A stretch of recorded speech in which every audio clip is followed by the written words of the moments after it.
Okay, so hi and welcome. My name is Michelle Bloomberg, and I'm a second-year master's student in cognitive neuroscience at Queen's University. I'm also the Queen's CSBBCS student representative, and today I will be interviewing Dr. Paul Seli as part of the CSBBCS Meet the Researcher video series. Dr. Seli is an assistant professor of psychology and neuroscience at Duke University and has kindly agreed to answer some questions related to research in graduate school. So welcome. And to begin, we would love to hear about where you studied for your undergraduate and graduate degrees and how you decided to focus on your particular field of research. Sure. I'll start by saying, and this is no knock on you, I should have brought this up. It's actually pronounced Seli, not Seli. I don't care at all. And to date, 0% of people have gotten it correct the first try, and I wouldn't either. But yeah. No. Yeah, so I did my undergrad at Trent University in Oshawa for the most part. I'd been working, construction jobs, like I was doing carpentry and working at a lumber yard and tiling and stuff. And then I decided to, as a mature student, I think I was about 24, get back into academia and just do a one-year certificate program at Durham College in Oshawa. And that's where I was first introduced to psychology and philosophy, among other things, and just really fell in love. And then Trent has a satellite campus that was, at the time at least, shared with Durham College. So I started to do my undergrad at Trent. And then in the very last year, I would drive out to Peterborough for some of the classes to their main campus. But my mother's family is out there, and it was great anyway to go there. And then from there, I was actually supposed to go to Queen's University to work with Doug Mewhort on memory. Doug was diagnosed with lymphoma a couple months before I was supposed to start. Thankfully, he's totally fine now and has recovered and is doing well. But obviously, he couldn't commit to taking me on given his health concerns. And so it was somewhat of an unorthodox approach where I had already, determined that I would go to Queen's and do research on memory there. And it was somewhat of a last minute scramble to find an advisor. And Michael Chan Reynolds, he's a prof at Trent University in Peterborough. He knew Dan Smilek. They had done undergrad and grad school together at Waterloo. And so Mike recommended that I contact Dan Smilek. I had at the time an NSERC CGS, I forget what it is, but NSERC funding, which I'm sure helped, given that it was only a couple months away. And Dan happened to be studying inattention and mind wandering at the time. And so I just dug right into that. It wasn't planned in any sort of way. It just happened to be what I had available to me. Very interesting. It's always kind of fun to hear about how everyone starts and finishes, and it's never really a formal kind of conservative route. So that's good to know. Yeah. So my next question is, can you tell me a bit about the skill set required for your particular research and how you developed expertise in these skills, especially because you weren't really prepared to go into mind-wandering research initially? Yeah, I mean, definitely there are basic skill sets like understanding of statistics if you're going to be analyzing data. Knowing how to write well and clearly is quite important. I don't know if this is a learnable skill set per se, but I mean, the ability to generate ideas is very important in my field. You want to come up with novel ideas or extensions of previous research. And then, I mean, also as a professor, a critical skill is being able, not just for the publication side or research side of things, but being able to interact with graduate students and postdocs of my own and, remember what it was like to not have all of the information and to be building your way up. So definitely that's quite key as well. Maybe the most important, and I tell this to my own grad students, perhaps not the most, but a very important skill is, I think, networking. Before we started this, as I was saying, Johnny Smallwood, he started the mind wandering literature, which obviously I'm researching.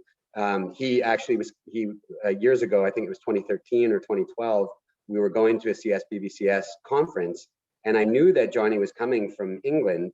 And so I had contacted him a week or two before with a study idea, and he said, Paul, why don't we just meet at the conference? And so we grabbed a beer and we chatted, and now we're good friends and collaborators. So And then through Johnny, I met Jonathan Schooler, who also started the mind wandering field with Johnny.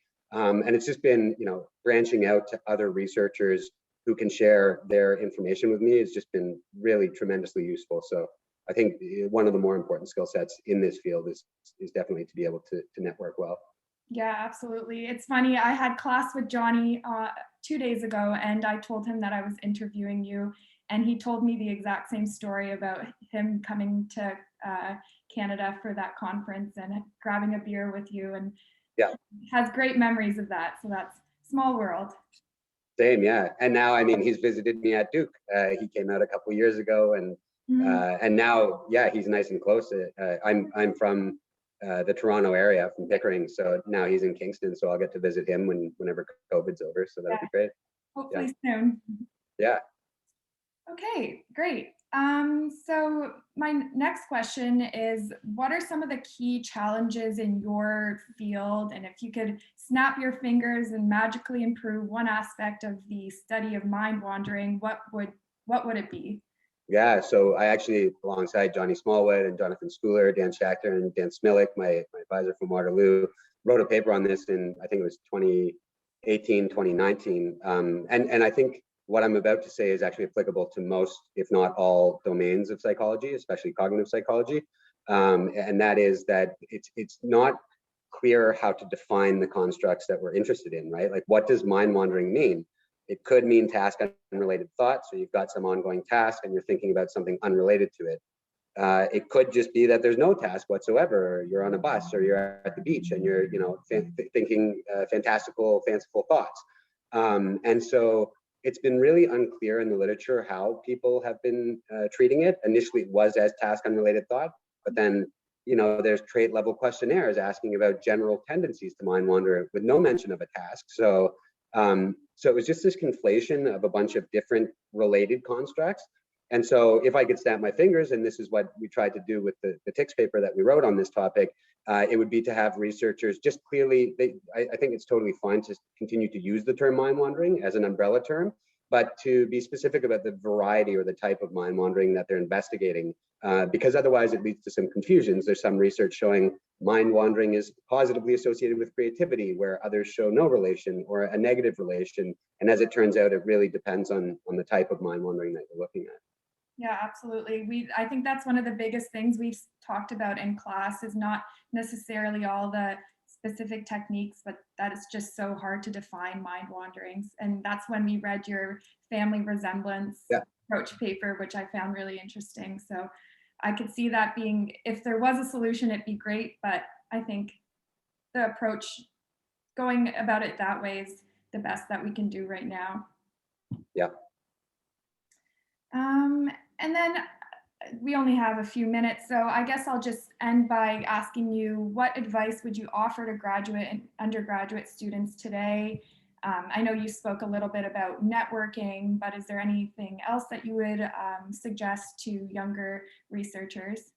Totally. For undergrads, and I didn't know this, I was fortunate enough that one of the staff at Trent brought NSERC to my attention a day before or 2 days before it was due or something. Look out for funding opportunities. Especially, if you're an undergrad who plans on going to graduate school, look into what's available. NSERC in Canada or SSHRC or CIHR, they're all great and can fund, the entirety of your grad school, which is essentially a golden key to go anywhere you want, because if you've got funding, then, obviously you're quite good, and then professors, if they've got the space, would want to accommodate and take you on. So that's super important. Also knowing, on that same note, what it takes to get funding. So it kind of shifts. At the undergrad level, getting good grades is really important. And if you can stand out with, say, a conference talk, or if you happen to be lucky enough to get your name on a paper, that helps a lot. Anything that can sort of make you stand out. But then, at least for me, back when I was doing my grad studies, starting in 2010, shifting to graduate school was very different. Now, the focus wasn't so much on grades. I mean, still you want to do well and attend, but now the funding system really revolved around publications and research that's being done.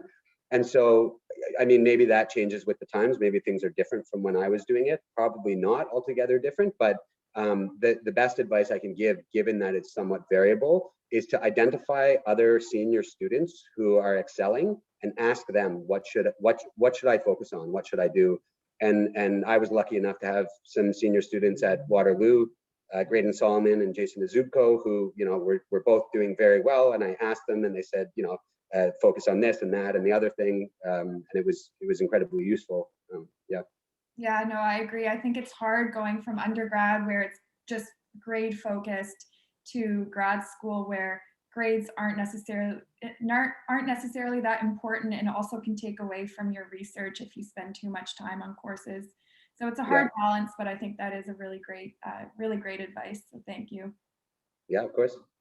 So I guess that ends our little interview, and thank you so much again for agreeing to talk with me, and yeah. Yeah, my pleasure. Thanks for having me.